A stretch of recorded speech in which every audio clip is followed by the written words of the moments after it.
Sa panahong ito, nagulantang ang buong Russia.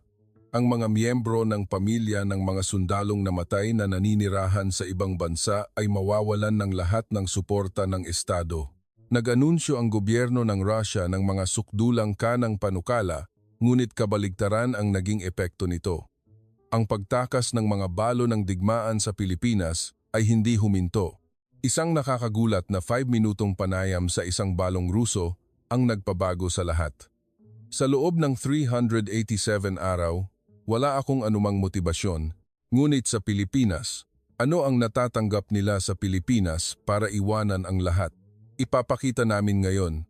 Ako si Sofia Morales, 28 taong gulang, nabubuhay akong parang multo sa isang lumang apartment sa labas ng Murmansk.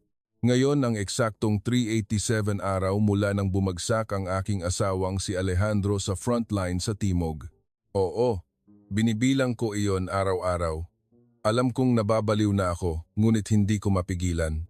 Ngayon, muli kong inilabas ang kanyang uniforme ng militar. Tila naroon pa rin ang amoy niya, kaya ibinaon ko ang ilong ko at umiyak ng matagal. Ang mga basyong bote ng alak ay nakakalat sa mesa at sa labas ng bintana kahit Marso na, umuulan pa rin ng niebe. Ang lungsod na ito ay tila unti-unting namamatay. Alas 3 talang ng madaling araw, tumunog ang aking cellphone. Isang tawag sa oras na ito ay si Alejandro. Alam kong imposibleng isipin iyon, ngunit ang puso ko ay malakas na tumibok. Ang caller ID ay nagpakita ng Catalina. Siya ang kaibigan na nakatanggap ng parehong balita sa parehong araw, sa parehong oras, 1 taon na ang nakalipas. Namatay ang kanyang asawa sa labanan. Pagkatapos nito, nawalan kami ng komunikasyon. Ngunit Sofia, ako ito. Nagising ba kita? Ngunit may kakaiba. Masyadong masaya ang kanyang boses. Hindi iyon ang boses ng isang balong mandirigma na katulad namin. Catalina, anong nangyayari? Nakainom ka ba? Hindi, makinig ka ng mabuti. Nasa Manila ako. Ano? Saan? Manila, ang kabisera ng Pilipinas. Agad akong naging alerto. Nabaliw na ba si Catalina? Pilipinas, magvi-video call ako. Kailangan mong makita ang isang bagay. Nanginig ang kamay ko habang pinindot ang connect button. Sa sandaling bukas ang screen, sumigaw ako. Catalina, ito ba ay ikaw talaga? Mukha siyang ibang tao. Hindi, mukha siyang 10 taong mas bata. Nasaan ang mukha niyang kulay abo na parang bangkay. Ngayon ay mayroon siyang mapupulang pisngi, makintab na buhok, at higit sa lahat ang mga matang iyon. Ang mga matang iyon na parang patay na isda ay nagniningning na parang mga bituin. Sofia, umupo ka at makinig. Nagpakasal na ulit ako. Anong sabi mo? Siya ay isang Pilipinong lalaki. Ang pangalan niya ay Ricardo Santiago. Lalabas na siya ngayon. Lumitaw sa screen ang isang lalaki, malinis ang suot na polo, may ngiting malumanay. Ngunit ang pinakanakakagulat ay ang paraan ng kanyang pagtingin kay Catalina. Mahal ko, kaibigan mo pala, batiin mo naman. Mahal ko, kailan ko huling narinig ang tawag na iyon? Kumusta po? Ako po ang asawa ni Catalina.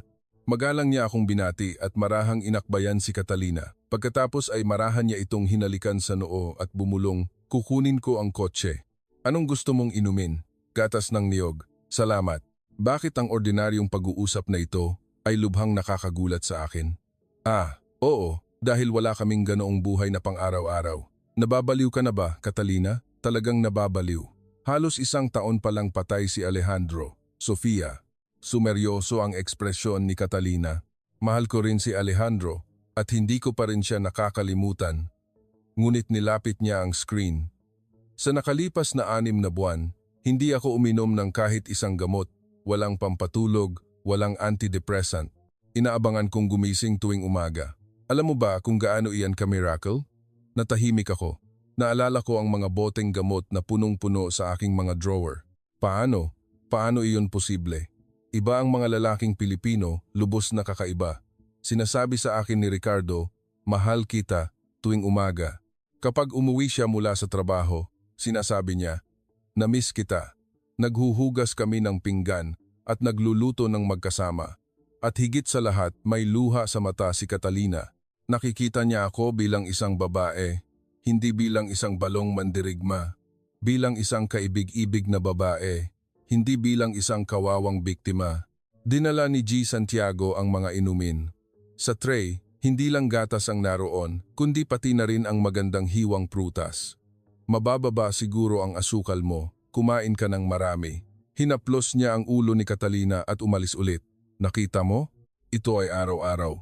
Sa simula, hindi rin ako makapaniwala.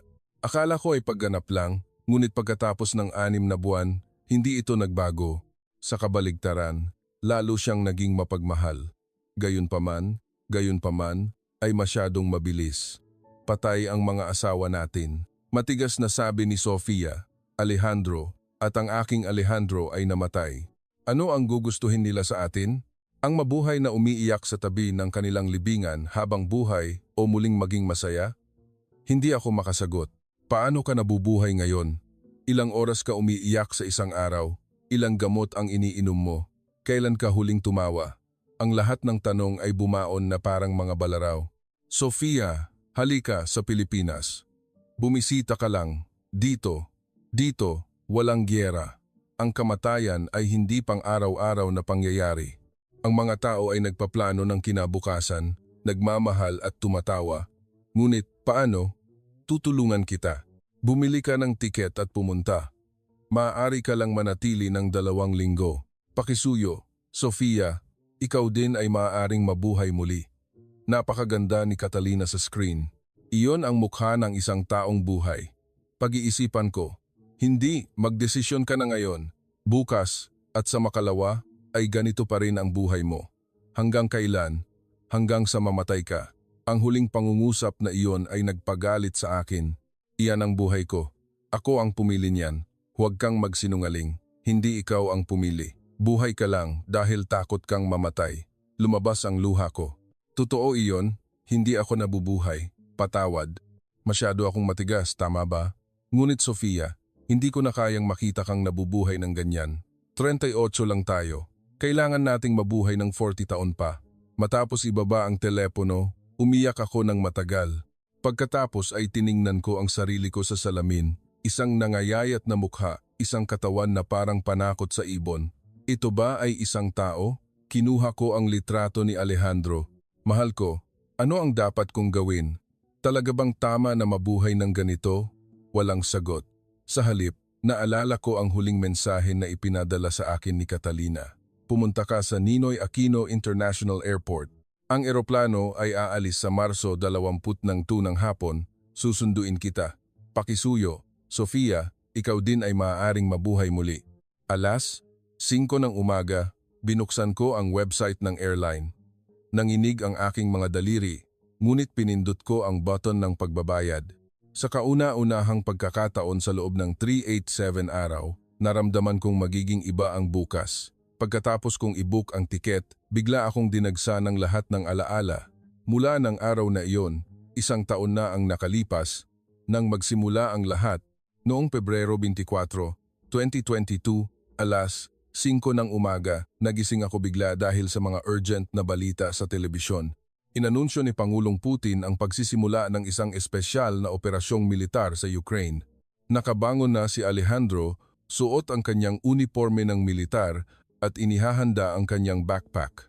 Ang aking asawa, na isang reservist, ay nakatanggap ng utos na sumali sa pagsasanay ilang araw bago iyon. Talaga bang nagsimula na ang giyera? Hindi. Extension lang iyan ng pagsasanay. Matatapos din agad, huwag kang mag-alala. Ngunit ang kanyang mga mata ay nagpapakita ng pagkabalisa. Nakita ko rin na bahagyang nanginginig ang kanyang mga kamay. Kailan ka babalik? 1 linggo. 2. Sa pinakamatagal. Sabi ni Putin, matatapos daw sa loob ng ilang araw. Mahigpit akong niyakap ni Alejandro, mas matagal at mas mahigpit kaysa sa dati. Ngayon, kung iisipin, sa tingin ko ay naramdaman din niya. Mahal kita, Sofia, babalik ako. Pangako, hindi ko talaga alam na iyon na ang huling pagkakataon. Sa unang mga araw, madalas ang komunikasyon. Sabi niya, naghihintay siya, malapit sa hangganan ng Belarus, hindi pa siya nakapasok sa Ukraine. Ngunit mula Pebrero 28, nagsimula ng dumalang ang komunikasyon. Noong Marso 1, nagkaroon kami ng huling tawag. Sofia, ako ito. Ang boses niya ay tila pagod. Mga ingay sa background. Narinig din ang mga putok. Nasaan ka? Ayos ka lang ba? Oo, ayos lang ako. Matatapos din agad ito. Sabi nila, bukas ay darating na kami sa timog na lungsod. Mag-ingat ka, Pakisuyo. Mag-ingat ka ng husto. Huwag kang mag-alala, babalik ako agad. Mahal kita. Pagkatapos noon, naputol ang komunikasyon. Isang araw, 2, 3, hindi siya sumasagot sa telepono at hindi nagbabasa ng mga mensahe. Ang pagkabalisa ay naging takot. Noong Marso 15, alas 9 ng umaga, tumunog ang doorbell. Nang buksan ko ang pinto, 2 opisyal na nakauniporme ng militar ang nakatayo. Sa pagkakita sa kanilang mga ekspresyon, nalaman ko ang lahat. Ikaw po ba si Ginang Sofia Morales? Opo. Ang inyong asawa ay marangal na namatay sa pagganap ng espesyal na operasyong militar. Namatay ng marangal. Ang mga salita ay umikot sa aking ulo, ngunit hindi ko maintindihan ang kahulugan nito.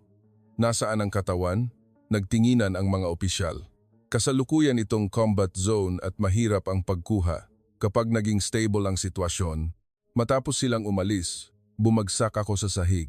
Ni hindi ako makaiyak. Ang epekto ay napakalaki, kaya hindi lumabas ang luha ko.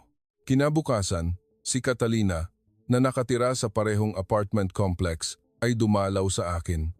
Umiiyak din siya. Sofia, ang aking Alejandro ay namatay din sa parehong araw, Marso 15.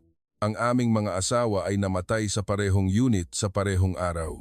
Nagkaroon kami ng libing ng walang katawan, larawan lamang ng kabaong. Sinabi ng gobyerno na bibigyan kami ng kompensasyon na 150,000 ruble. Ngunit, ano ang ibig sabihin niyan? Maibabalik ba ng pera ang aking asawa? Pagkatapos noon, madalas kaming nagkikita ni Catalina. Inaaliw namin ang isa't isa dahil pareho ang aming pinagdadaanan. Magkasama rin kaming pumunta sa mga lihim na pagpupulong ng mga pamilya ng mga namatay sa isang bansang hindi maaaring sabihin na hindi sa giyera, sa isang bansang hindi maaaring magtanong kung bakit namatay ang aking asawa. Wala kaming karapatang malungkot. Ngunit isang araw na wala si Catalina, hindi niya sinasagot ang telepono at wala siya sa bahay. Sinabi ng mga kapitbahay na umalis siya na may malaking maleta at isang taon pagkatapos ay nakatanggap ako ng tawag mula sa Pilipinas. Sofia, patawad. Umalis ako nang hindi nagpapaalam, ngunit hindi ko na kayang manirahan sa Russia. Pagod na akong umiyak araw-araw na iniisip si Alejandro at sa tatak ng asawa ng bayani.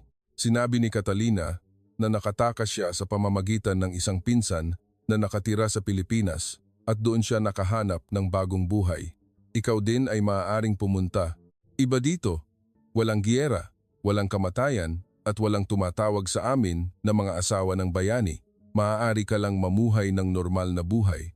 Ang mamuhay ng normal na buhay ay isang parirala na nakalimutan ko sa loob ng isang taon. Pagkatapos ng video call, ginugol ko ang gabi sa pag-iisip. Mananatili ba ako dito at mananatiling nakakulong sa nakaraan o magkakaroon ako ng lakas ng loob at maghahanap ng bagong buhay? Sumilip ako sa bintana at patuloy pa rin ang pag-ulan ng niebe, isang malamig at madilim na Marso sa Murmansk. Pagkatapos ay muli kong nakita ang litrato na ipinadala sa akin ni Catalina, isang tanawin mula sa Manila.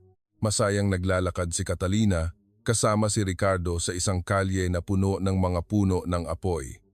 Nagpasya ako, hindi ko na kayang mamuhay ng ganito. Kailangan ko man lang pumunta at tingnan.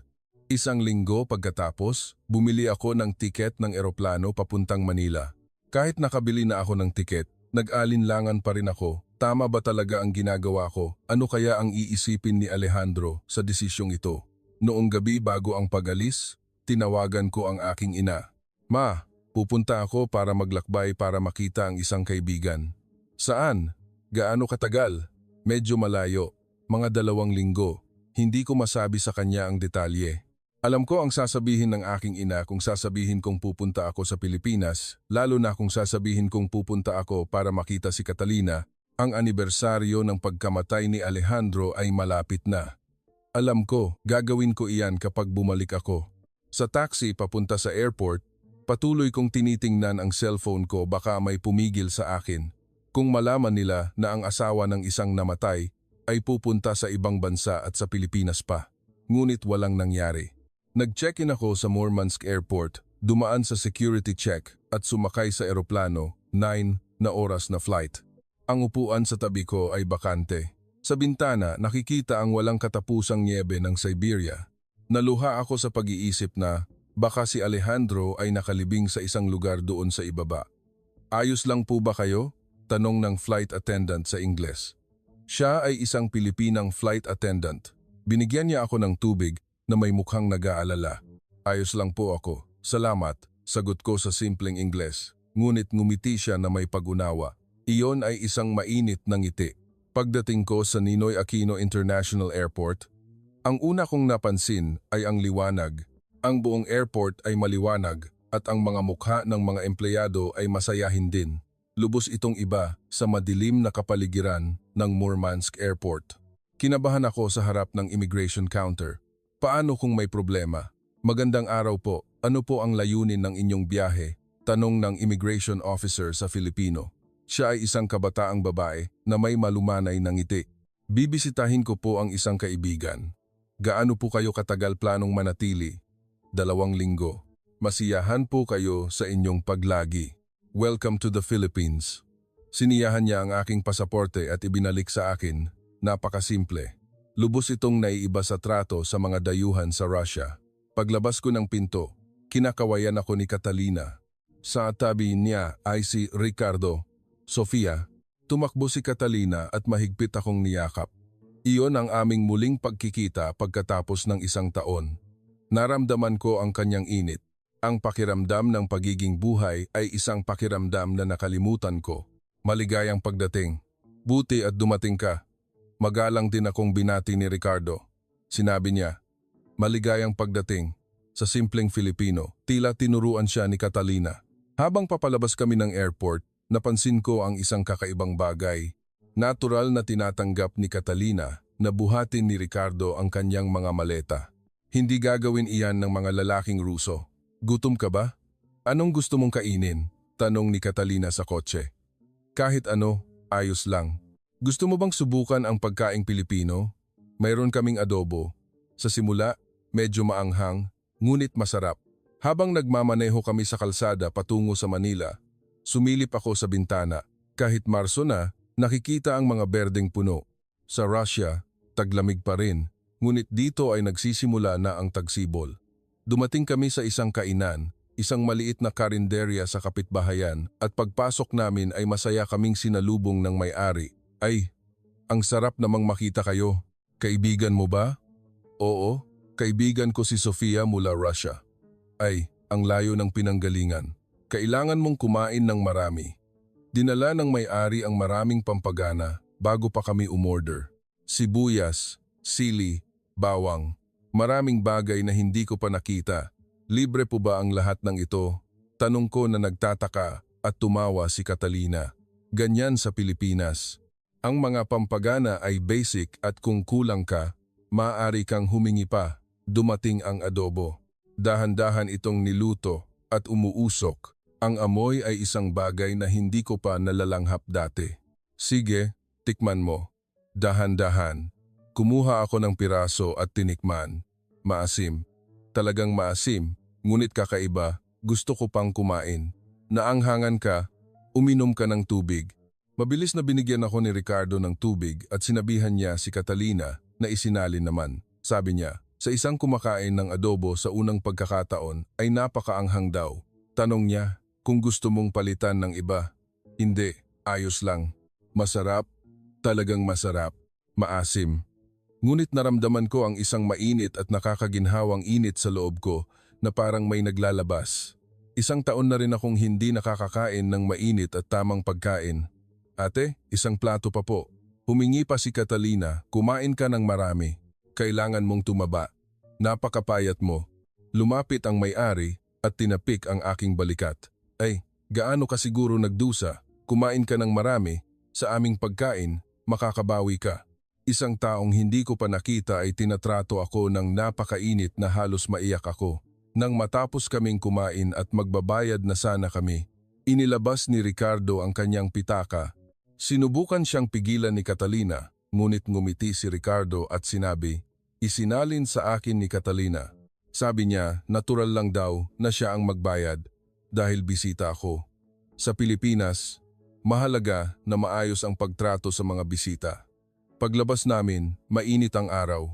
Ang Marso sa Manila ay parang Mayo sa Murmansk. Kumusta ang adobo? Masarap. Kakaiba ang lasa, di ba? Ako nga, sa simula, hindi rin makakain dahil sa anghang. Pero ngayon, hindi ko na kayang wala iyon. Habang nasa kotse kami pauwi sa bahay ni Catalina, pinagmasdan ko ang mga kalsada. Masaya ang mga mukha ng mga tao at puno ng buhay ang mga kalsada. Walang bakas ng giyera kahit saan. Dito, mabait ang mga tao kahit sa mga dayuhan. Kung magtanong ka ng direksyon, iginigiya ka nila. Sa mga kainan, binibigyan ka ng maraming libreng pagkain. Ito ang init ng kalooban ng mga Pilipino. Ang init ng kalooban ay isang salita na ngayon ko lang narinig, ngunit sa paano man ay nagbigay sa akin ng pakiramdam ng init. Pagdating ko sa apartment ni Catalina, nagsimula akong magkaroon ng maliit na pag-asa. Siguro, baka, makapagsimula rin ako dito. Pagkatapos ng 2 araw sa bahay ni Catalina, sinabi niya na dadalhin niya ako sa isang espesyal na lugar. Ngayon, gusto kong ipakilala sa iyo ang ilang napaka-espesyal na tao. Sa loob ng tren patungo sa ermita, sila ay mga taong katulad natin, mga babaeng nawalan ng asawa sa giyera at pumunta sa Pilipinas. Nagkikita kami minsan sa isang buwan. Mabilis na tumibok ang puso ko. Hindi ko alam kung ang pakikipagkita sa mga taong may parehong sakit ay magpapagaan ng aking loob o mas lalong magbibigay ng sakit sa akin. Sa isang eskinita, nakita ko ang isang maliit na cafe ng Russia na may karatula na ang paglubog ng araw sa Manila. Pagpasok ko, narinig ko ang pamilyar na wikang Ruso. Catalina, dumating ka! Isang babae ang masiglang sumalubong kay Catalina. Mukha siyang nasa mga 30s, ngunit may malalim na kulubot sa paligid ng kanyang mga mata. Siguro ay mga bakas ito ng sakit. Mga ate, ipakikilala ko kayo. Kaibigan ko si Sofia. Dumating siya kahapon mula Russia. Tiningnan ako ng mga babaeng nagtipon sa isang sulok ng cafe. 5 babae sila na iba-iba ang edad, ngunit may magkatulad na mga mata. Mga mata ng mga taong nakaranas ng pagkawala. Maligayang pagdating. Ako si Julia. Dumating ako noong Hunyo ng nakaraang taon. Ako si Marina. 8 buwan na ako dito. Ako si Olga. Isa-isa silang nagpakilala. Isang punto lang ang pareho. Lahat sila ay nawalan ng asawa sa giyera at umalis sa Russia para pumunta sa Pilipinas. Gusto niyo ba ng tsaa? Dito, mayroong kaming tsaa ng Russia. Ang may-ari, isang lalaki, ay nagsilbi ng tsaa mula sa samovar, amoy ng aking lupang tinubuan. Sa simula, lahat tayo ay ganito. Hindi alam kung ano ang unang itatanong. Si Julia ang unang nagsalita. Naging balo ako sa edad na 29. Ang asawa ko ay 28 at 2 taon pa lang kaming kasal. Kalmado ang kanyang boses. Tila paulit-ulit na niyang sinabi kaya naging manhid na siya. Nakita mo ba ang katawan? Tanong ko at umiling siya. Nawawala. Minsan, nananaginip ako na buhay pa rin siya sa isang lugar. Lahat ay nagkuwento ng magkatulad na mga kuwento, bigla ang mobilisasyon, maikling paalam at walang hanggang katahimikan. Sa Russia, tinatawag kaming mga asawa ng bayani. Ngunit hindi ko gustong maging asawa ng isang bayani. Gusto ko lang maging isang normal na asawa, sabi ni Marina. Oo, pagod na ako sa mga opisyal na pumupunta upang aliwin kami araw-araw at sa mga taong nagsasalita lang ng kompensasyon. Kaya umalis ako. Hindi ko na kaya, dagdag ni Olga. Kumusta sa Pilipinas? Talaga bang iba? Tanong ko, at lahat sila ay ngumiti. Dito, walang nakakakita sa amin, normal lang kaming mga dayuhan. Ang giyera, naiintindihan ng mga tao dito kung bakit kami labis na nagdurusa. Daan-daan na rin ang dinaanan ng Pilipinas. Higit sa lahat, dito maaari kaming tumawa. Sa Russia, kung ang isang babaeng nawalan ng asawa ay tumatawa, kakaiba ang tingin sa kanya, di ba? Totoo iyan. Mayroong tahimik na panggigipit na ang asawa ng isang namatay ay magdurusa habang buhay. Nagpakasal akong muli, biglang sabi ni Julia. Natahimik ang mesa. Siya ay isang Pilipinong lalaki. Nakilala ko siya sa ospital. Pumunta ako para magpagamot ng depresyon. Kumusta? Sa simula, Nakaramdam ako ng pagkakasala na parang nilalansi ko ang aking asawa, ngunit huminto siya. Sabi niya na ang isang buhay na tao ay hindi dapat mamatay para sa isang patay na tao. Nagugustuhin din ng aking asawa na maging masaya ako. Ang mga lalaking Pilipino ay talagang iba, di ba? Tanong ko, at lahat sila ay tumango. Lubos na kakaiba. Una, lubos nilang pinahahalagahan ang pamilya. Oo, at mahusay silang magpahayag. Sinasabi nila, mahal kita, salamat ng madalas. Ang mga gawaing bahay, syempre, ay pinagsasaluhan nila. Hindi sila nakaupo lang sa sofa na nanonood ng telebisyon. Tulad ng mga lalaking Ruso, tumawa si Marina. Mas mahusay magluto ang boyfriend ko.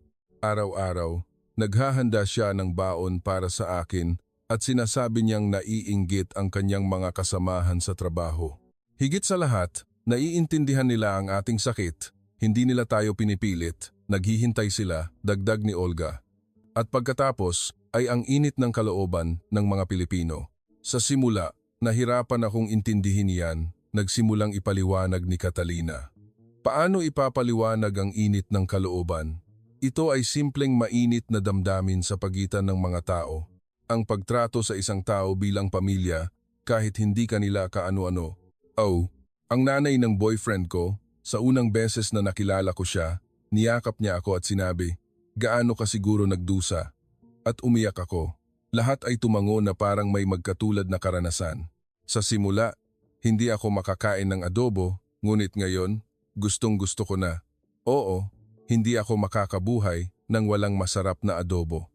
Naging masigla ang kapaligiran, lumakas ang tawanan. Alam nyo, minsan, iniisip ko, na parang tadhana na dumating tayo dito. Seryosong sabi ni Julia. Inagaw sa atin ng giyera ang ating mga mahal sa buhay, ngunit dahil doon, dumating tayo dito at nakahanap ng bagong buhay, di ba? Oo, kung nanatili tayo sa Russia, nabuhay tayo na parang mga balo habang buhay. Dito, maaari tayong magsimulang muli. Hindi mahalaga ang edad, hindi mahalaga ang nakaraan. Tanong ko, hindi ba kayo nagsisisi na iniwan nyo ang inyong lupang tinubuan? Nagkaroon ng maikling katahimikan. Minsan, na-miss ko rin ang pamilya ko. Ngunit sabi ni Marina, kung babalik tayo sa impyernong iyon, di ba? Ang giyera ay patuloy at kailangan nating mamuhay bilang mga asawa ng bayani habang buhay. Ito na ang ating tahanan ngayon, matigas na sabi ni Olga. Paglabas ng cafe, hinawakan ni Julia ang aking kamay. Sofia, huwag kang matakot. Lahat tayo ay dumaan sa parehong karanasan. Ngunit dito, maaari ka talagang magsimulang muli. Malapit mo nang matuklasan kung ano ang init ng kalooban ng mga Pilipino. Pauwi na, tanong ni Catalina. Kumusta? Anong naramdaman mo nang makilala sila? Kakaiba? Lahat sila ay tila masaya. Sa paglipas ng panahon, magiging ganyan ka rin. Dito, maaari kang maging masaya. Nang gabing iyon, sa kauna-unahang pagkakataon sa matagal na panahon, sumulat ako sa aking diary sa Ruso. Ngunit ang huling pangungusap ay sinulat ko sa simpleng Filipino. Dito, maaari akong maging masaya. Hindi ko alam kung tama ang spelling, ngunit sapat na iyon upang ipahayag ang aking nararamdaman. Nagsimula ang unang araw ng aking ikalawang linggo sa Pilipinas. Habang nananatili ako sa bahay ni Catalina at Ricardo, nasubaybayan ko ng malapitan ang kanilang pang-araw-araw na buhay. Alas, Siyempre ng umaga, si Ricardo ang unang bumabangon. Nakita ko siyang pumunta sa kusina nang walang ingay ang kanyang mga yapak. Ang tunog ng kape na tumutulo, ang amoy ng tostadang niluluto ay kumalat sa buong bahay. Catalina, gising, handa na ang almusal. Narinig ko ang malumanay na boses ni Ricardo na ginigising si Catalina. Sa mesa, maayos na nakahanda ang tostada, scrambled eggs at prutas. Nakakita na ba kayo ng lalaking Ruso na naghahanda ng almusal? Ako, hindi. Magandang umaga, Sofia. Lumabas si Catalina na bumabati. Marahang hinalikan ni Ricardo sa noo si Catalina. Ngayon, maganda ka rin. Ay, ano bang sinasabi mo ng maaga? Bahagyang ngumiti si Catalina, ngunit hindi naman siya mukhang naiinis. Sofia, kumain din po kayo. Marami akong inihanda, sabi ni Ricardo sa simpleng Filipino. Kakaiba ang kanyang pagbigkas, ngunit halata ang pagsisikap. Habang nag-aalmusal, pinagmasdan ko silang dalawa. Agad na pinupunan ni Ricardo ang tasa ng kape ni Catalina kung walang laman at nagpapahid ng jam sa tostada ni Catalina nang hindi niya hinihingi. Makakauwi ka ba ng maaga ngayon? Oo, mga alas 6. Bakit? Dahil kami ni Sofia ay kakain ng sinigang o adobo ngayong gabi. Ano sa tingin mo? Pumunta tayo sa paborito nating kainan? Iyon ay isang normal na pag-uusap. Ngunit nagulat ako. Si Alejandro ay laging naiinis kapag ako ang nagmumungkahi ng hapunan. Kailangan nating lumabas at kumain. Iyon ang kanyang karaniwang parirala. Naghahanda si Ricardo na pumunta sa trabaho at itinatali ni Catalina ang kanyang kurbata. Sabi mo may mahalaga kang pulong ngayon. Ayos lang ang lahat. Dahil ikaw ang nagtali ng kurbata ko, magkakaroon ako ng good luck. Ay, ang corny. Tumawa si Catalina. Ngunit namula ang kanyang mukha. Sa pintuan, nagsuot si Ricardo ng sapatos habang patuloy ang pag-uusap nila ni Catalina. Anong gusto mong dalhin ko pa uwi? Hindi, dumating ka lang. Ang pagdating mo, ang pinakamagandang regalo. Bakit ang mga pang-araw-araw na pag-uusap na ito ay napakatamis pakinggan? Pagkaalis ni Ricardo, kami ni Catalina ay uminom ng tsaa. Lagi ba kayong ganyan? Oo, araw-araw, walang mintis. Sa simula, kakaiba rin ang pakiramdam ko. Hindi ka ba napapagod? Ano? Ang pagpapahayag ng pagmamahal at paghalik tuwing umaga. Nagpakita ng seryosong ekspresyon si Catalina. Sofia, normal ito. Tayo sa Russia ay sanay sa abnormal na relasyon. Totoo iyan, sanay na sanay kami sa mga kasal na walang pagmamahal. Sinasabi sa akin ni Ricardo na mahal niya ako araw-araw paggising sa umaga bago matulog kahit sa text message. Hindi ka ba nagsasawa? Sa kabaligtaran, kung hindi niya iyan gagawin, naiisip ko na may nangyari sa kanya. Hapon na, inanyayahan ako ni Catalina na pumunta sa palengke. Ang supermarket sa kapitbahayan ay 5 minutong lakad. Anong lulutuin natin para sa hapunan? Gusto mo ba ng pagkaing Ruso? Gusto rin ni Ricardo ang pagkaing Ruso. Oo, lalo na ang borscht. Kahit mahirap makahanap ng mga sangkap, masaya siyang kumakain. Habang namimili kami sa supermarket, tumunog ang telepono ni Catalina. Si Ricardo iyon. Oo, nasa supermarket ako. Ano, bibilhin ko ulit? Sige, iyan din. Ibinaba ni Catalina ang telepono at tumawa. Humihingi siya ng cookies para kainin sa opisina na parang bata, ngunit ang kanyang ekspresyon ay masaya. Sa cashier, ipinakita ni Catalina ang isang loyalty card na may pangalang Catalina Santiago. Pinalitan mo ang apelido mo? Oo.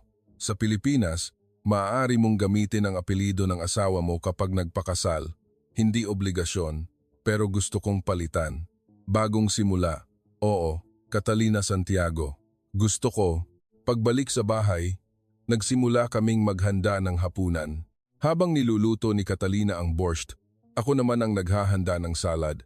Alas 6, bumukas ang pangunahing pinto. Nandito na ako, maligayang pagdating. Tumakbo si Catalina upang salubungin si Ricardo. Natural silang nagyakapan at nagbigay ng isang magaan na halik. Kailangan mong mapagod. Mukha kang pagod.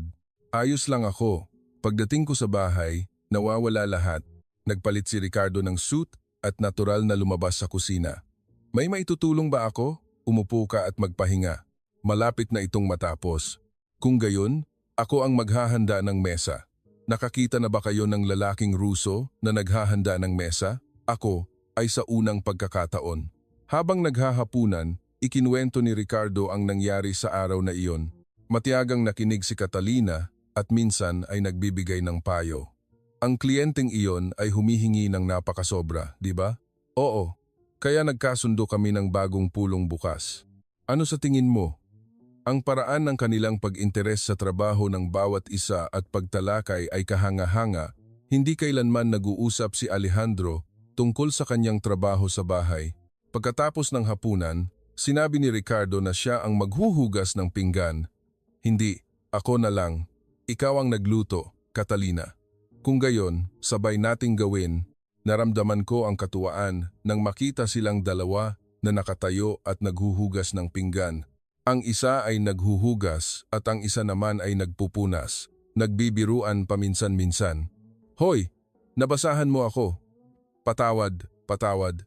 Hindi huminto ang tawanan. Pagkatapos maghugas ng pinggan, uminom kami ng tsaa sa sala. Magkasamang nakaupo si Ricardo at Catalina sa sofa, natural na magkahawak ang kamay. Sofia, nakakita ka ba ng maraming lugar sa Manila? Tanong ni Ricardo, ang kanyang Filipino. Lubos na itong bumuti. Oo, pumunta ako sa Intramuros at magkasama tayong pupunta sa Rizal Park ngayong weekend. Kung maganda ang panahon, maaari rin tayong pumunta sa La Mesa Eco Park. Gusto ko iyan. Ipinatong ni Catalina ang ulo niya sa balikat ni Ricardo. Medyo pagod ako. Maghapon akong naglakad. Kung gayon, matulog tayo ng maaga. Bukas, kailangan nating gumising ng maaga. Bandang 9:00, silang dalawa ang unang tumayo. Sofia, kami muna ang papasok. Huwag kang mag-alala at matulog ka. Oo, magandang gabi. Nang makita silang pumasok sa kwarto, naisip ko, iyan ay isang mag-asawa. Isang tunay na mag-asawa na nagmamalasakit at nagre-respeto sa isa't isa. Nakaupo ako mag-isa sa sala. Sumulat ako sa aking diary. Ngayon, nakita ko ang tunay na pag-ibig, kahit hindi ito enggrande o espesyal. Isang pag-ibig na nagniningning sa pang-araw-araw na buhay. Isang pagbati sa umaga, paghuhugas ng pinggan sa gabi, paghawak ng kamay. Ang maliliit na bagay na ito ay nagbibigay ng kaligayahan. Sa bintana, nakikita ang gabi ng Manila. Ang kumikislap na mga ilaw ay kasing ganda ng mga bituin. Bigla kong naisip si Alejandro. Sana ay naging ganyan din tayo, di ba? Nagkaroon ba tayo ng ganoong posibilidad? Ngunit ngayon, ayaw kong sisihin ang nakaraan. Sa halip, gusto kong isipin ang hinaharap. Makakaya ko rin bang magkaroon ng ganoong pag-ibig? Makakaya ko bang kumain kasama ang isang tao sa umaga, mamili, maghugas ng pinggan at tumawa? Hindi ito mukhang imposible. Nagtagumpay si Catalina at ang mga babaeng nakilala ko sa Ermita Cafe ay nakahanap din ng bagong pag-ibig. Mula sa silid tulugan, naririnig ang kanilang mahihinang tawa. Hindi ko alam kung ano ang pinag-uusapan nila, ngunit iyon ay tunog ng kaligayahan. Ganyan ang isang normal na mag-asawa. Ganyan ang kaligayahan. Sa kauna-unahang pagkakataon, hindi ako natatakot sa hinaharap sa kabaligtaran, nasasabik ako. Umaasa ako na darating din sa akin ang ganoong araw, dumating ang weekend, gaya ng ipinangako ni Catalina, pupunta kami sa Rizal Park. Ngunit sa umaga, ginawan ako ni Catalina ng isang espesyal na panukala. Sofia, ngayon, gusto kong ipakilala ka sa isang tao. Ayos lang ba sa iyo? Sino? Naalala mo ba ang mga kaibigan sa cafe sa Ermita? May kakilala siya. Bigla, mas mabilis na tumibok ang puso ko. Ipapakilala ba niya ako sa isang lalaki? Huwag mong pilitin ang sarili mo para lang uminom ng kape ng magkasama. Kung ayaw mo, maaari mong tanggihan.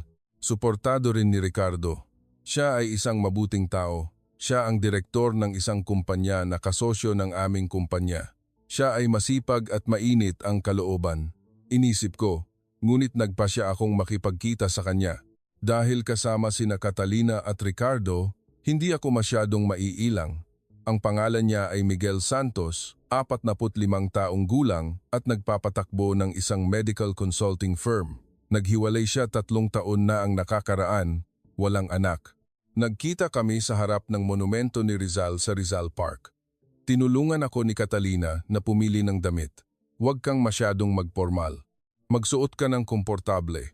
Ito ay isang unang pagkikita. Hindi natin gustong mapilitan siya.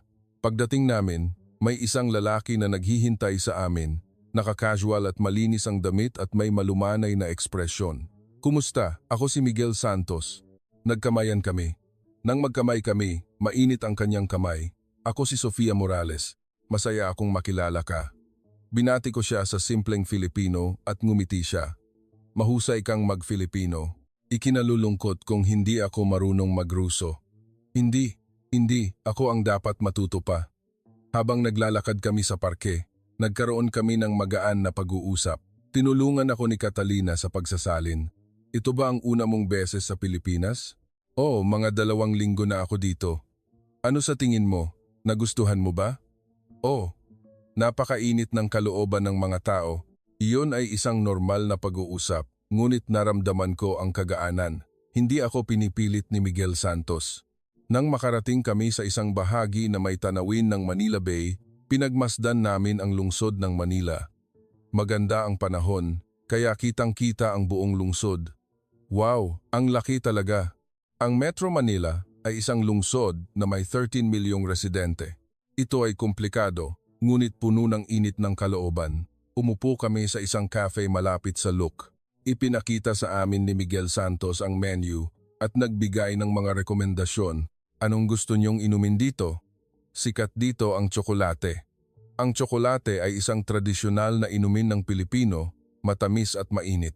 Sa tingin ko ay magugustuhan mo. Iniisip ang malamig na klima ng Russia. Habang umiinom kami, nag-usap-usap kami. Matiyagang pinakinggan ni Miguel Santos ang aking kwento. Napakahirap siguro iyan para sa iyo. Nang maikling ipaliwanag ni Catalina ang aking sitwasyon, mahinang sabi niya, alam ko rin kung ano ang mawalan ng miyembro ng pamilya. Kahit iba, paano? Ang tatay ko ay sundalo. Namatay siya sa isang aksidente habang nagsasanay noong bata pa ako. Mag-isa akong pinalaki ng nanay ko. Sa sandaling iyon, nakaramdam ako ng buhol sa lalamunan. Ang taong ito ay dumaan din sa katulad na sakit, kaya mas naiintindihan ko ang damdamin ng isang taong nawalan ng miyembro ng pamilya. Kalmadong nagsalita si Miguel Santos, ngunit ang kanyang mga mata ay nagbigay ng malalim na empatiya. Nagserbisyo rin siya sa militar? Oo, lahat ng lalaking Pilipino ay dapat maglingkod sa militar. Naglingkod ako ng 2 taon. Kumusta? Mahirap, ngunit salamat dito. Natutunan ko ang halaga ng kapayapaan at kung gaano dapat pasalamatan ang pang-araw-araw na buhay ng walang giyera. Tumango ako sa kanyang mga salita. Talagang ganoon. Isang pang-araw-araw na buhay na walang giyera. Gaano kahalaga iyon? Sandaling lumayo sina Ricardo at Catalina para pumunta sa palikuran. Nang maiwan kaming dalawa, bigla akong nailang. Kung nararamdaman mong napipilitan ka, sabihin mo sa akin. Gusto ko lang maging mabuting kaibigan. Unang nagsalita si Miguel Santos. Salamat. Hindi pa rin ako sigurado. Natural lang yan. Maglaan ka ng oras para makilala ako. Inabot niya sa akin ang kanyang business card. Ito ang aking contact number.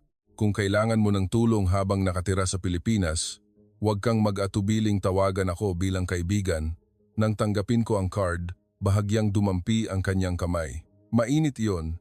Iyon ang kauna-unahang pagkakataon na naging aware ako sa kamay ng ibang lalaki mula kay Alejandro. Bumalik sina Ricardo at Catalina at bumaba kami mula sa lookout. Pagpapaalam, sabi ni Miguel Santos, ikinagagalak kong makilala ka ngayon. Kung ayos lang sa iyo, maaari tayong magkita muli. Sumagot si Catalina para sa akin. Tatawagan ka ni Sofia, di ba? Tumango lang ako. Sa kotse, pabalik sa bahay, tanong ni Catalina, kumusta ang unang impression mo? Mukha siyang mabuting tao, di ba? Inisip ko rin iyan sa unang beses na nakita ko siya. Ang kumpanya ni Miguel Santos ay nakikipagtulungan sa aming ospital. Suportado rin ni Ricardo. Siya ay talagang mabuting tao. Mabuti ang trato niya sa kanyang mga empleyado at may mabuting reputasyon sa mga kliyente. Ngunit, bakit siya naghiwalay? Nagkaroon ng maikling katahimikan, sabi niya, dahil sa pagkakaiba ng personalidad. Gusto ng asawa niya na mag-immigrate sa ibang bansa, ngunit hindi maiiwan ni Miguel Santos ang kanyang ina na mag-isa.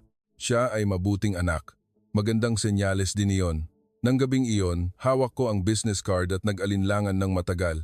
Tatawagan ko ba siya? Hindi ba masyadong maaga? Sumulat ako sa aking diary. Ngayon, nakilala ko ang isang lalaki. Siya ay mainit ang kalooban, lubos na kakaiba kay Alejandro. Tila naiintindihan niya ang aking sakit, ngunit hindi ko pa rin alam kung handa na ako o kung dahil lang sa kalungkutan. At idinagdag ko ang isang linya sa Filipino. Dahan-dahan, walang pagmamadali. Sumilip ako sa bintana at kumikislap ang Torre Latino-Americana o ibang gusali sa Manila. Pero dahil sa Torre Latino-Americana sa orihinal, hayaan ko na lang ang literal na pagsasalin para sa haba. Naalala ko ang taong nakilala ko doon ngayon. Ito ba ay isang bagong simula? Ilang araw pagkatapos, nagkaroon ako ng lakas ng loob at nag-text sa kanya. Kumusta? Ako si Sofia. Salamat sa araw na iyon. Ang sagot ay mabilis na dumating. Kumusta po? Kung may oras kayo, gusto niyong uminom ng kape? Mas mabilis na tumibok ang puso ko. Iyon ang emosyon na naramdaman ko pagkatapos ng matagal na panahon. Gusto ko po. Ganyan nagsimula ang isang bagong koneksyon. Dumating ang araw na makikipagkita ako kay Miguel Santos sa ikalawang pagkakataon. Nagkita kami sa makasaysayang Binondo. Gusto kong ipakita sa iyo ang mga tradisyon ng Pilipinas. Ayos lang ba? Naramdaman ko ang kanyang pag-aalala. Naisip niya na dahil tourist spot ito, makakapaglakad at makakapag-usap kami ng walang panggigipit. Nagkita kami sa istasyon ng tren. Kahit isang linggo pa lang ang nakalipas, masaya akong makita siya. Kumusta po kayo? Mabuti. Naging abala ako sa pag-aaral ng Filipino. Napakagaling. Gumanda na ang pagbigkas mo. Habang naglalakad kami sa Binondo, ipinapaliwanag ni Miguel Santos ang mga bagay-bagay. Ang lugar na ito ay nagpapanatili ng diwa ng Pilipinas mula sa maraming siglo na ang nakalipas. Ang mga tao ay talagang nabubuhay dito. Naglakad kami sa makitid na mga kalye at pinagmasdan ang mga lumang bahay, ang mga harapan at mga patio ay maganda. Napakaiba nito sa mga bahay sa Russia. Sa anong paraan? Mas mukha itong mainit dahil kaya sa gawa sa kahoy at lupa. Tama. Ang mga Pilipino ay laging sinisikap na mamuhay ng may harmoniya sa kalikasan. Nakita namin ang mga turista na kumukuha ng litrato sa harap ng isang lumang bahay. Nagtanong si Miguel Santos, "Gusto niyo po bang kuhanan ko kayo ng litrato?" Isang batang mag-asawa ang nagpasalamat at ibinigay ang camera. Kinuhanan sila ni Miguel Santos ng ilang litrato nang maingat mula sa iba't ibang anggulo. Wow, ang ganda ng kuha. Salamat. Nang makita ko siya, naisip ko, siya ay isang taong hindi nagpapabaya sa maliliit na kabaitan. Magpa-picture din tayo, mungkahi ni Miguel Santos. Oo, iyon ang kauna-unahang pagkakataon na magkasama kaming nagpa-picture. Naramdaman kong nailang, ngunit hindi naman masama. Pumasok kami sa isang tradisyonal na cafe. Ang tahimik na kapaligiran ay nagparamdam sa akin ng kagaanan. Ano ang gusto mong inumin? Masarap ang tsokolate nung nakaraang beses. Kung gayon, subukan mo ngayon ang iba. Kumusta ang sa malamig? Habang naghihintay kami ng inumin, nag-usap-usap kami. Miguel Santos, bakit ka nagtatrabaho sa medical consulting? Pagkamatay ng tatay ko, nagkasakit ang nanay ko. Madalas kaming pumunta sa ospital at naging interesado ako sa sistema ng medisina. Ayos na ba ang nanay mo ngayon? Nabubuhay siyang mag-isa, ngunit malakas. Dinadalaw ko siya linggo-linggo. Talagang mabuting anak siya. Kahit hindi ito extraordinary sa Pilipinas, ako ay humanga, pamilya ni Sofia. May nanay ako sa Russia. Hindi pa niya alam na nandito ako. Na-miss ko siya. Oo, nagkaroon ng maikling katahimikan. Maingat na sabi ni Miguel Santos, mahirap siguro ang naging pagpili, iwanan ang iyong lupang tinubuan. Oo, ngunit hindi ko na kayang manatili doon, naiintindihan ko. Minsan, ang pag-alis ay isang gawarin ng katapangan. Dumating ang inumin, ang sa malamig ay matamis-asim, kakaiba ang lasa. Sabi nila, may 5 lasa iyan, tulad ng buhay. Maraming lasa ang pinagsasama-sama. Siya ay isang pilosopikal na tao. Kaiba sa kanyang anyo, may lalim siya. Lumabas kami ng cafe at muling naglakad. Daan kami sa isang tindahan ng formal na kasuotang Pilipino at nagtanong si Miguel Santos, gusto mo bang subukan ang isang barot saya? Ngunit dayuhan ako. Maraming dayuhan ang sumusubok niyan. Babagay iyan sa iyo, sa tingin ko. Nag-alinlangan ako, ngunit na-curious ako. Pagpasok sa tindahan, may mga barot saya at Filipiniana ng iba't ibang kulay. Ang kulay na ito ay babagay sa iyo. Pumili ang tindera ng isang kulay rosas na blouse at palda. Nang lumabas ako na suot ang damit, bulalas ni Miguel Santos. Bagay na bagay sa iyo. Mukha kang Pilipina, talaga. Tiningnan ko ang sarili ko sa salamin. At nakita ko ang isang kakaibang tao, ngunit hindi ako naiinis. Kukuhanan kita ng litrato. Masiglang kinuhanan ako ni Miguel Santos ng litrato upang mapagaan ang loob ko. Nagbibiro siya habang kakaiba ang pakiramdam ko. Sige, ngiti na parang umiinom ka ng lambanog. Nagtawanan kami, nawala ang tensyon at naging natural ang aking ekspresyon. Nang magpalit ako ng damit, nalungkot ako. Masaya iyon, salamat. Sa susunod, mayroon ding tradisyonal na karanasan sa kasal. Masyado itong para sa iyo. Huminto si Miguel Santos na nahihiya. Ang kanyang namumulang mukha ay nakakatuwa. Nagsisimula nang lumubog ang araw. Ang tanawin ng Binondo sa gabi ay maganda rin. Hindi ka ba gutom? Medyo. Alam ko, ang isang masarap na lugar malapit dito. Pagkaing Pilipino, ngunit hindi masyadong elaborate. Iyon ay isang maliit na kainan ng Pilipino. Nagustuhan ko ang tahimik na kapaligiran. Isa-isang lumabas ang mga putahe. Tinuruan ako ni Miguel Santos kung paano gamitin ang mga kubyertos. Huwag mong masyadong idiin, mag-relax ka. Ganyan, dumampi ang kanyang kamay sa aking kamay. Sa sandaling iyon, naramdaman ko na parang may kuryenteng dumaloy sa akin. Pasensya na. Hindi. Salamat. Habang naghahapunan kami, nagkaroon kami ng mas malalim na pag-uusap. Hindi ba mahirap ang buhay sa Pilipinas? Minsan mahirap, ngunit gusto ko dito. Bakit? Mainit ang kalooban ng mga tao at hindi ko kailangang mamuhay na nakakulong sa nakaraan. Tumango si Miguel Santos.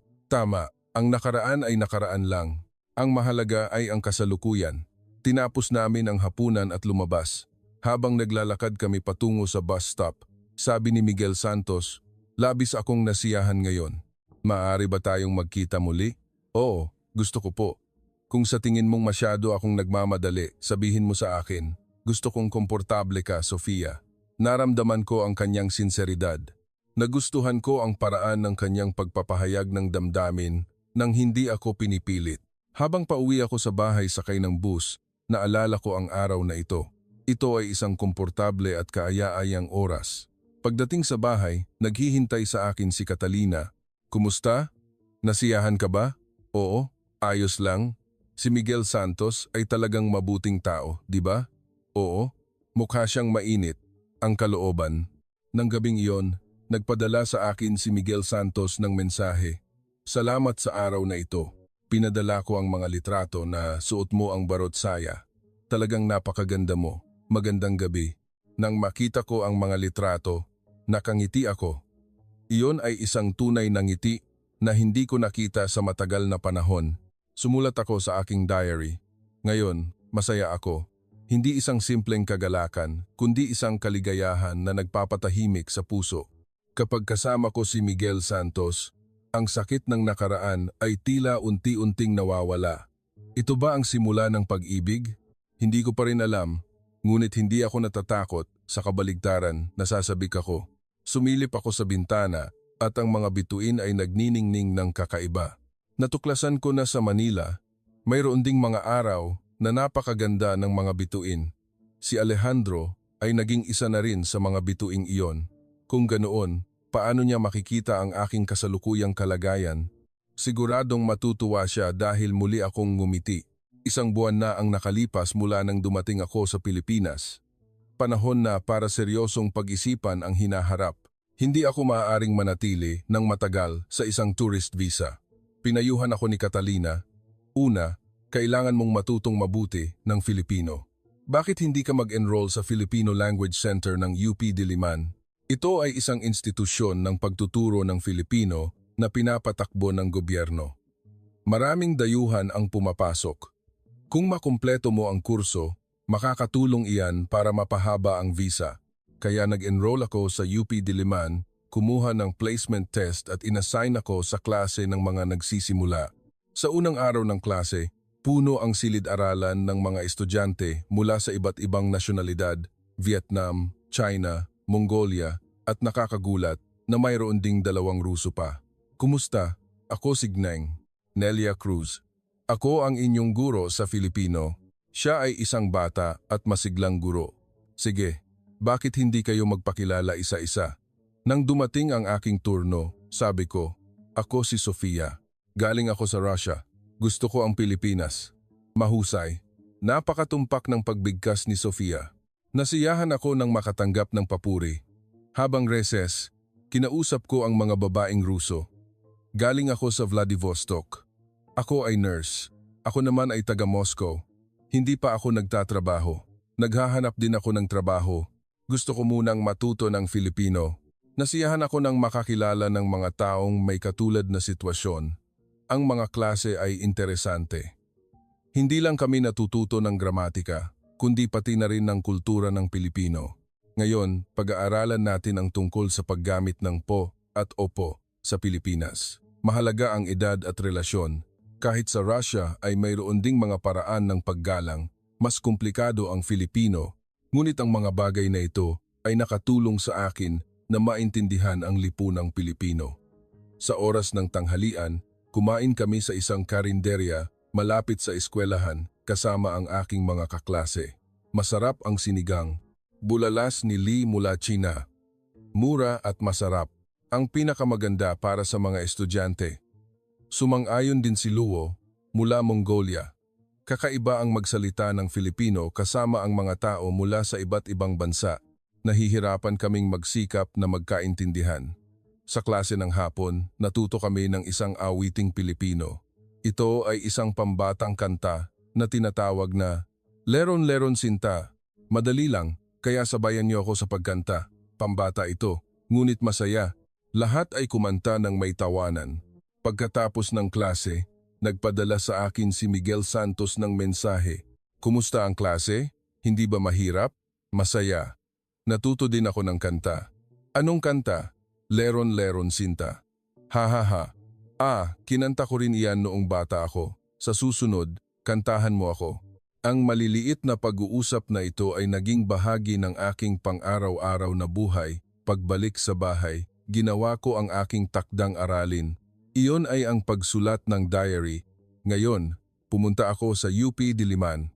Nakakilala ako ng mga bagong kaibigan. Mahirap ang Filipino, ngunit masaya. Mabait ang guro. Bukas, gusto ko ring pumasok sa eskwelahan. Iyon ay simpleng mga pangungusap, ngunit naramdaman kong ipinagmamalaki ko ang sarili ko. Nakita ni Catalina ang aking diary at bulalas. Kaya mo nang magsulat ng ganyan. Napakagaling. Kahit beginner pa lang, mabilis ang progreso mo. Malapit ka nang bumuti. Isang linggo pagkatapos, nagkaroon ng espesyal na panukala ang guro. Sa susunod na linggo, magkakaroon tayo ng cultural activity. Magluluto tayo ng adobo. Sino ang gustong lumahok? Lahat ay nagtaas ng kamay. Ako rin ay sumali ng walang pag-aalinlangan. Sa halip na ang karanasan sa paggawa ng adobo, ito ay malapit sa eskwelahan. Nagsuot ako ng apron at naghanda. Ang sili ay ang kaluluwa ng Pilipinas. Ang lasa ay nag-iiba sa bawat bahay. Ipinaliwanag ng instruktor at ipinakita kung paano ito gawin. Ganito ang paglalagay ng palaman sa adobo. Mahalaga ang pagmamahal. Sa simula, nahirapan akong ilagay ang palaman sa adobo. Ngunit salamat sa mga ate na tumulong sa akin, mabilis akong nasanay. Ay, galing ka sa Russia, isang malamig na bansa.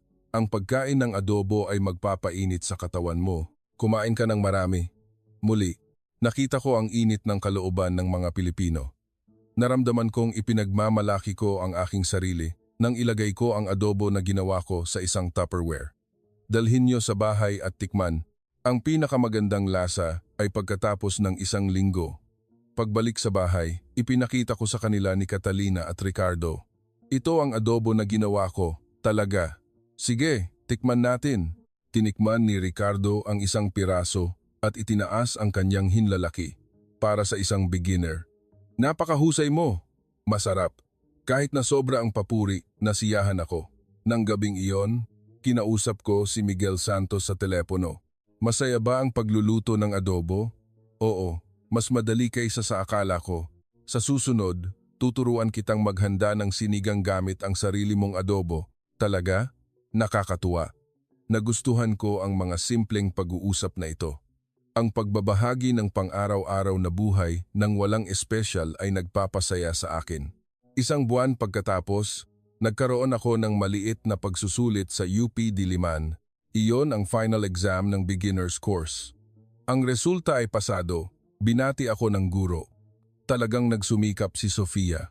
Ngayon, maaari ka nang magpatuloy sa intermediate level. Nang matanggap ko ang sertipiko, may naramdaman akong nakakapukaw ng damdamin. Ito ay isang maliit na tagumpay, ngunit ang unang bunga ng aking pagsisikap sa Pilipinas. Ang pinakamahalaga ay mayroon na akong qualification na maaaring isama sa aking resume. Ngayon, maghanap tayo ng trabaho, mungkahi ni Catalina. Dahil may karanasan ka sa medical equipment, maghanap ka ng mga kumpanya na may kaugnayan dito. Ang industriya ng medisina ay napaka-develop din sa Pilipinas. Naramdaman kong nawawala ako, ngunit nagpasya akong subukan. Nag-alok din si Miguel Santos na tulungan ako. Ipapakilala ko sa iyo ang ilang kumpanya na kilala ko. Mayroon ding mga lugar na naghahanap ng mga empleyadong marunong magruso. Sa ganitong paraan, unti-unti, binuo ko ang aking pundasyon sa Pilipinas. Isang araw sa klase, nagkaroon kami ng oras para pag-usapan ang mga pangarap. Ano ang inyong mga pangarap? Nang dumating ang aking turno, sabi ko, ang aking pangarap ay magkaroon ng bagong buhay sa Pilipinas at muling maging masaya. Simple ang aking Filipino, ngunit sinabi ko iyon ng buong sinseridad. Mainit na ngumiti ang guro at sinabi, iyan ay isang magandang pangarap. Sigurado akong matutupad iyan. Nang araw na iyon, sumulat ako sa aking diary sa Filipino. Ngayon, sinabi ko ang aking pangarap sa Filipino. Ito ay isang maliit na hakbang, ngunit may malaking kahulugan. Ang pag-aaral ng Filipino ay hindi lang pag-aaral ng isang wika. Ito ay isang proseso ng paglikha ng isang bagong ako. Hindi si Sofia Morales, kundi si Sofia. Hindi isang balong mandirigma, kundi isang bagong tao. Sa bintana, umuulan ng tag-init. Hindi ang malamig na ulan ng Russia, kundi isang mainit na ulan ng tag-init. Lilitaw kaya ang bahaghari pagkatapos ng ulan na ito? Lilitaw din kaya ang bahaghari sa buhay ko? Sa pag-asang iyon, nakatulog ako. Isang araw, habang unti-unting nagiging stable ang buhay ko sa Pilipinas, may nangyaring nakakagulat. Nagising ako sa umaga at naghihintay sa akin si Catalina na may seryosong ekspresyon. Sofia, una, manatiling kalmado. Kahapon, nagkaroon ng panayam si Julia sa telebisyon ng Pilipino. At oo, anong panayam? Ito ay tungkol sa mga dayuhang babae na nanirahan sa Pilipinas. Ngunit kumalat ito sa Russia. Ipinakita sa akin ni Catalina ang kanyang tablet. Ito ay isang Russian news website. Ang mga asawa ng mga nasawi na nagtaksil sa bayan ay nakahanap ng mga bagong lalaki sa Pilipinas. Ang pamagat ay nakakagulat. Nang basahin ng artikulo, mas malala pa, ang mga asawa ng mga sundalong marangal na namatay sa espesyal na operasyong militar sa Ukraine ay tumakas sa Pilipinas upang muling magpakasal. Ang mga ito ay kahiya-hiyang mga babae na nagtaksil sa kanilang bayan at sa karangalan ng kanilang mga asawa. Nanginig ang aking mga kamay. Mayroon ding video ng panayam ni Julia na sinadyang i-edit ng masama. Orihinal na ang nilalaman ay, masaya ako sa paghahanap ng bagong buhay sa Pilipinas. Ngunit ang subtitle ay sinadyang baguhin sa kinalimutan ko ang aking asawa at masaya ako sa isang Pilipinong lalaki. Mas nakakatakot pa ang mga komento, mga taksil, mga puta na nagdudungis sa karangalan ng mga bayani. Hindi sila nagpabayad para sa pera sa mga Pilipinong lalaki. Ang Russia ay bumabagsak dahil sa mga babaeng ito. Hinawakan ako ni Catalina sa kamay. Huwag kang mag-alala, huwag mong pansinin. Gayunpaman, nandito tayo. Ngunit hindi iyon ang lahat. Hapon na, nakatanggap ako ng tawag mula sa aking ina. Sofia, nasaan ka ngayon? Nanginginig ang boses ng aking ina. Ma, nakita ko ang balita. Sabi nila, nasa Pilipinas ka. Totoo ba? Hindi ko na ito maitago. Oo ma, nasa Pilipinas ako. Nababaliw ka na. Halos 1 taon palang patay si Alejandro at may iba ka na agad na lalaki? Ma, hindi ganoon. Ako lang. Lahat ng kapitbahay ay nagbubulungan na ang anak ko ay asawa ng bayani at pupunta sa Pilipinas para magpakasal muli. Naramdaman kong inakusahan ako ng hindi makatarungan. Ni hindi pa ako nagpakasal muli at kumalat na agad ang balita. May mga taong galing sa gobyerno na pumunta sa bahay. Ire-review nila kung may karapatan ka sa pensyon ng balo. Ano ang sabi? Ang mga miyembro ng pamilya na naninirahan sa ibang bansa ay maaaring alisin sa suporta lalo na kung muling magpakasal o may intensyon na gawin iyon. Ito ay isang banta. Ang pensyong iyon ay hindi gaanong kalaking pera, ngunit para sa aking ina, ito ay mahalagang kita. Pagkababa ng telepono, naramdaman kong walang lakas. Tumawag din si Miguel Santos. Ayos lang. Nakita ko ang balita. Hindi ko alam kung paano sa Russia, ngunit maayos naman ang kapaligiran dito. Sanay na ako. Iyon ay isang kasinungalingan. Hindi talaga ako ayos. Nang gabing iyon, Nagkita kami sa Ermita Cafe. Umiiyak si Julia. Patawad, kasalanan ko ang lahat. Hindi ko dapat ibinigay ang panayam. Hindi mo kasalanan, ate. Sa telebisyon ng Pilipino, magandang bagay iyon. Inaliw siya ni Marina. Alam kong mangyayari ito. Hindi tayo bibitawan ng Russia. Mapait na sabi ni Olga. Sa sandaling iyon, lumapit ang may-ari ng cafe. May nangyayari ba? Lahat kayo ay may kakaibang mukha. Maikling ipinaliwanag ni Catalina at nagalit ang Ginoo. Ay, ang mga walang hiya. Dito ay Pilipinas. Walang makakapagpuna sa inyo. Iyon ay isang mainit na aliw, ngunit iba ang realidad.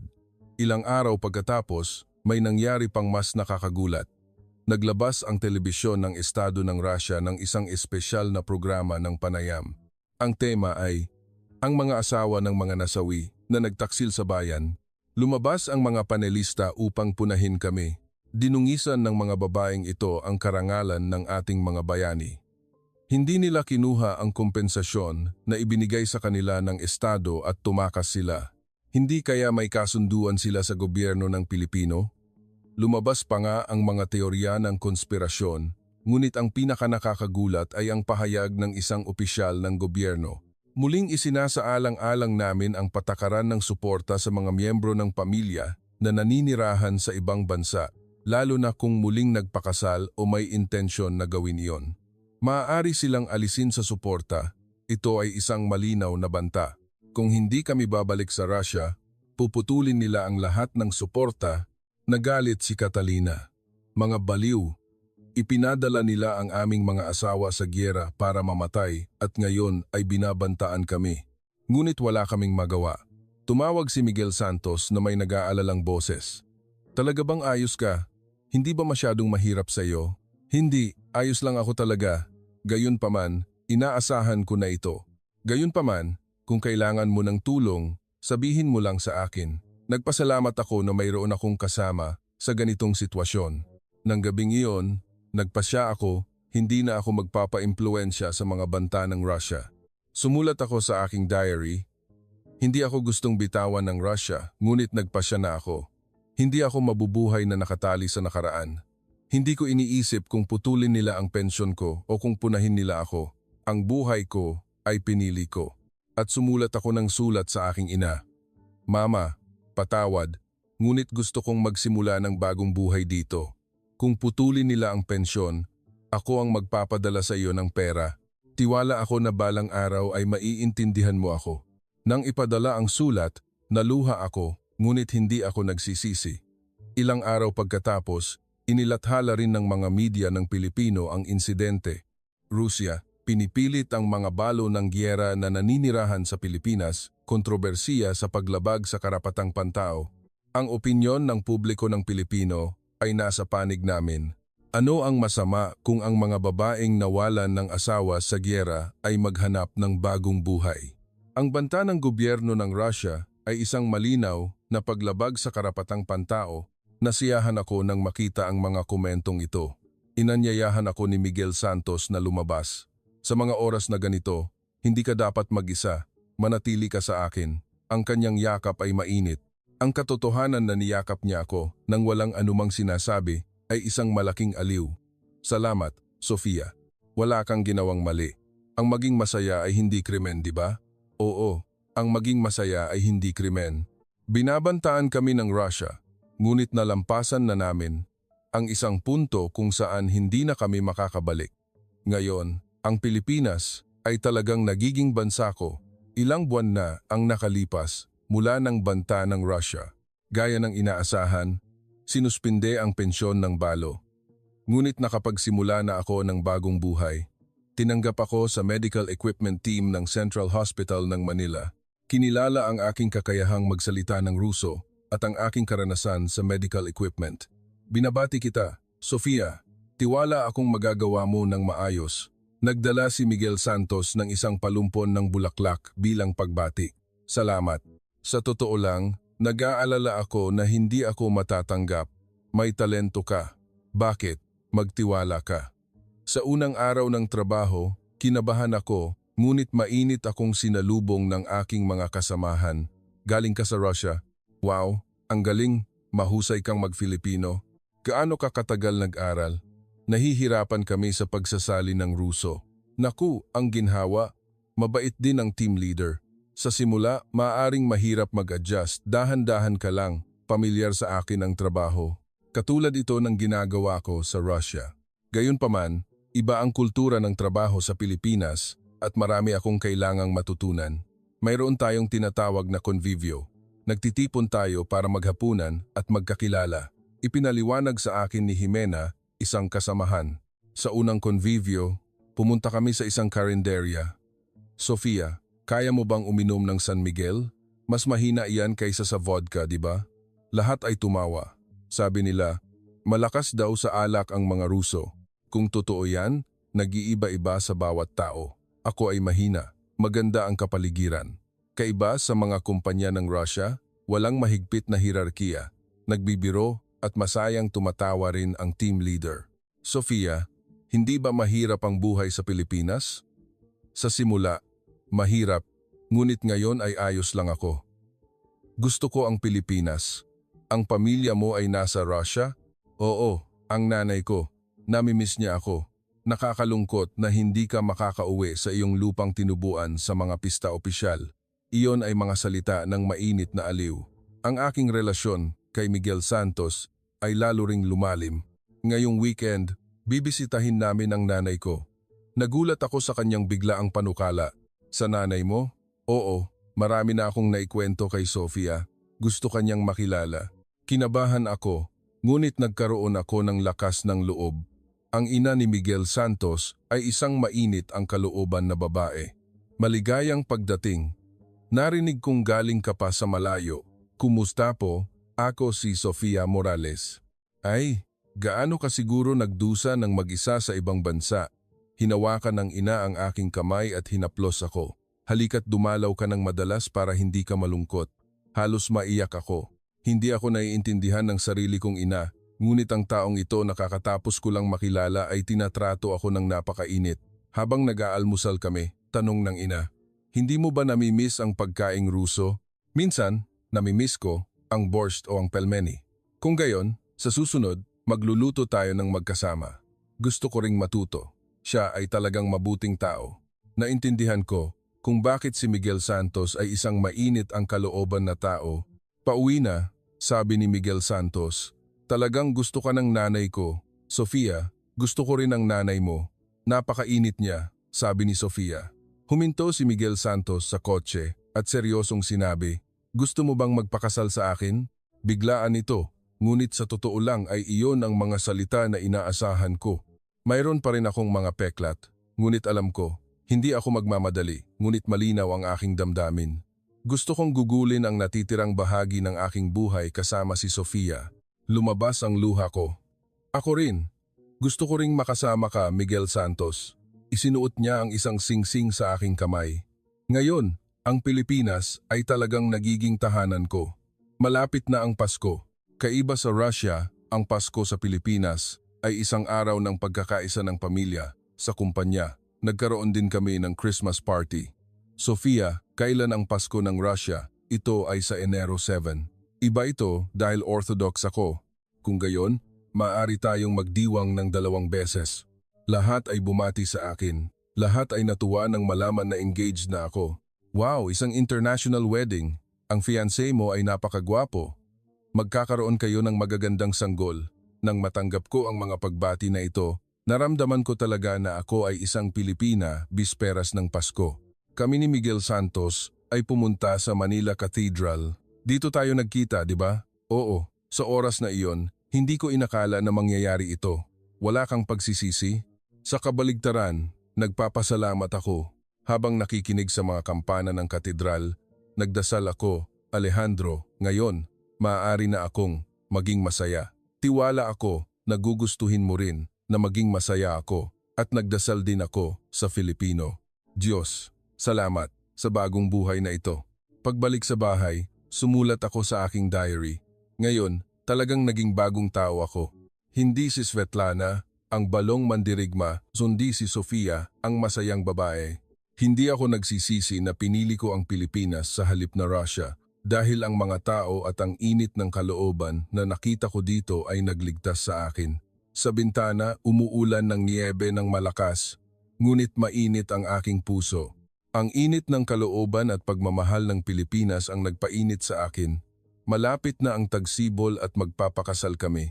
Hindi makakadalo ang aking pamilya sa Russia, ngunit ayos lang dahil dito sa Pilipinas mayroon akong bagong pamilya. Inagaw sa akin ng giyera ang maraming bagay, ngunit ibinalik sa akin ng Pilipinas ang higit pa. Pag-ibig, pag-asa, at isang bagong buhay. Salamat Pilipinas! Ano ang masasabi mo sa kwento ni Sofia Morales na nawalan ng asawa sa giyera at nakahanap ng bagong buhay sa Pilipinas? Umaasa kami na ang katapangan ng babaeng ito na bumangon sa kabila ng mga sugat ng giyera ay magsilbing pag-asa para sa marami.